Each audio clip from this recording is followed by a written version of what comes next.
Crown Jewel is officially in the books, and this was WWE at its absolute finest. This was the best show, without a doubt, of 2025 for WWE. Every match was awesome, and I think the best part about it was every match got a significant amount of time, and it allowed for the matches to feel unique and really tell great stories. So let's get into it. The first match, where Bronson Reed defeated Roman Reigns in an Australian street fight. We knew as soon as they announced the stipulation that there's going to be interference from Braun Breaker and the Usos, and that's exactly what happened when Braun Breaker jumped up and attacked Roman Reigns, allowing that Jimmy and Jey Uso to come out and attack Bronson Reed and Braun Breaker to kind of even the odds. But then Jey Uso inadvertently hit Roman Reigns with a spear through a table, allowing Bronson Reed to take advantage, hit a tsunami on Roman Reigns, and get the pinfall. 1, 2, 3. This is great for multiple reasons. Number one, it gives Bronson Reed a huge push, saying you're one of the only men to actually pin Roman Reigns, and really solidify him as the future of this company and give him some momentum going into the rest of the year. And it allowed for more storyline with the bloodline, as Roman Reigns told Jimmy and Jey to not come out in my ring, do not come in my business, do not come into my match, and they didn't listen to him anyways, and that is what cost him the match. He might have won without him, but he definitely lost with them after Jey hit him with the spear. And they had all these segments on Raw where Roman's kind of grooming Jey to be the next tribal chief, to worry about himself, don't worry about his match, worry about himself, and he didn't listen. And so we might be getting back to the heel Roman Reigns, where maybe he really hasn't changed, maybe he's always been the tribal chief, and this is just going to show further what his real character is. I loved it. I thought the match was fun. Roman Reigns is really engaged with the crowd. It's exactly what it should have been. And I think it was the correct finish, as Bronson Reed should have taken the win. Next match was Stephanie Vaquer versus Tiffany Stratton for the Women's Crown Jewel Championship, and I thought this was going to be match of the night after the match ended. When Stephanie Vaquer won, I thought this was awesome. This match got 10 minutes, and they really showed out. This is one of Tiffany Stratton's best matches on the main roster that I've seen. They had insane chemistry, and I would really like a further feud, like a really long feud between these two. This should not be the only match that they ever have against each other. They have just awesome chemistry, and it's just really showing that Stephanie Vaquer is one of the best wrestlers in the world right now, and that's no discredit to Tiffany Stratton. She is also up there too, but Stephanie has been on fire this year. I loved it. I thought it was great. It had a clean finish. Stephanie Vaquer was the right winner. I think that she's earned it. I think she deserves it, and I just loved everything about this match. But what followed is really the talking point, and that is AJ Styles and John Cena. Oh my god, this is probably match of the year.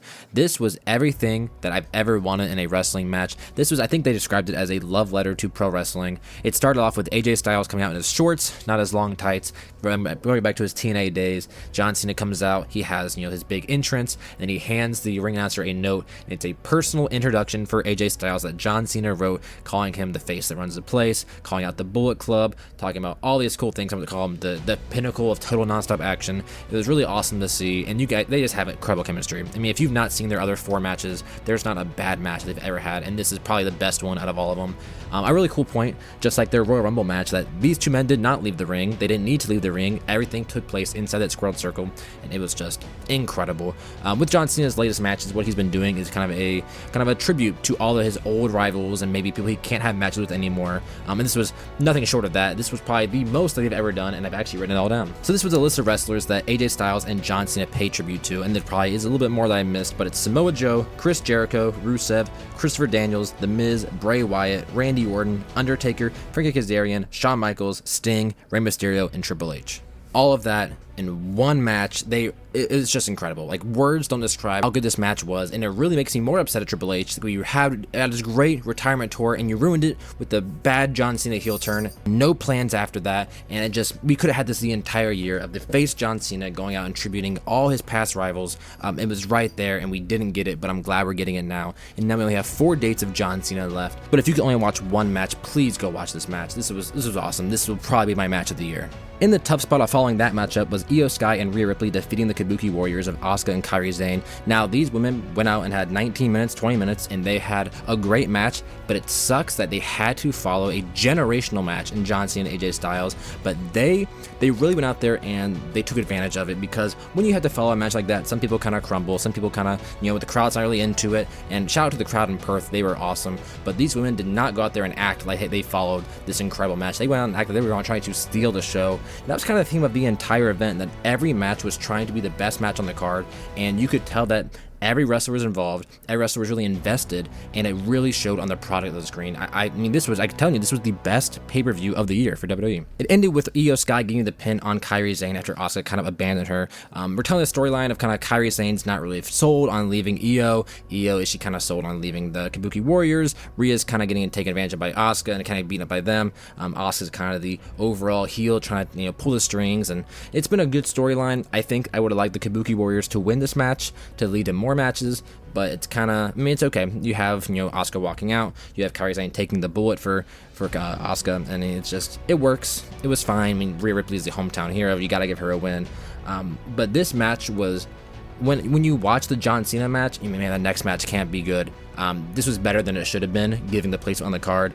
So shout out to the women, all of them involved. This was a really good tag team match. It kind of sucks of where it was placed on the card. And the main event was Seth Rollins versus Cody Rhodes, and Seth Rollins did end up defeating Cody Rhodes after the very end. He took the Rolex that Cody gave him at WrestleMania 40. After he teased using it and he decided not to, he ended up using it to hit Cody in the face and then giving him a stomp, and then a big stomp from the second rope that allowed Seth Rollins to pin Cody Rhodes. Another match where, what are they doing? What are they pulling out of their bag? Like Cody Rhodes was hitting some moves I've never seen before. Seth Rollins hit a coast-to-coast headbutt. Like, where is he pulling that out of? And they got 30 minutes to work with, and it was great. These are two of my favorite wrestlers currently right now. Seth Rollins is my favorite of all time, and they went out there and just put on a show. I'm glad Seth Rollins got the win, because the entire buildup has been that Seth can't be number one. He can't be QB1. He can't be the guy. It's always been Roman Reigns or CM Punk or Cody Rhodes. But he goes there and he does get a win. Yes, it wasn't clean, but no interference from Braun Breaker or Bronson Reed, and that was hinted upon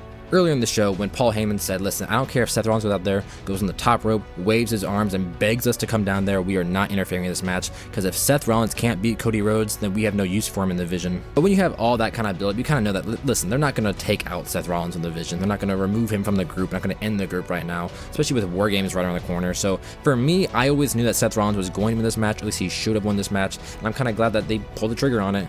There's no need, especially for the Crown Jewel Championship, which no one really cares about, that Cody Rhodes goes back to back. I mean, there's no story there. No one really cares about that. But it was awesome seeing Seth Rollins and Cody Rhodes go out there and put on 30 minutes or a technical clinic.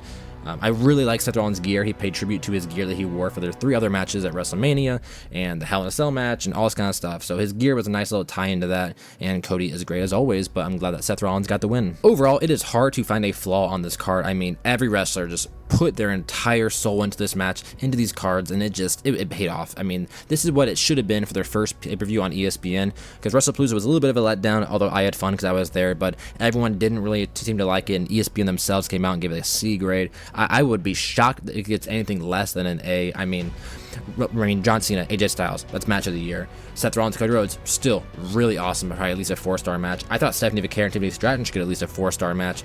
Bronson v. Roman Reigns, it's it's a little gimmick match. You can have some cricket bats and trash cans and stop signs and tables, and it was fun. It's a good way to get the crowd going. And Io Sky and Rhea Ripley and the Kabuki Warriors, again, there's not a bad wrestler in that ring, so they're always going to have a great match. So I loved it. I'd have to get this one. I mean, I can't find a flaw. Every match got time to work. I would have liked Stephanie Vaquer and Tiffany Stratton to get a little bit more time. I mean, they only got 10 minutes and they made the most of it. They've got 15 minutes, 20 minutes. They could have probably stolen the show. But please, one takeaway, go watch John Cena and AJ Styles. It's just the best match.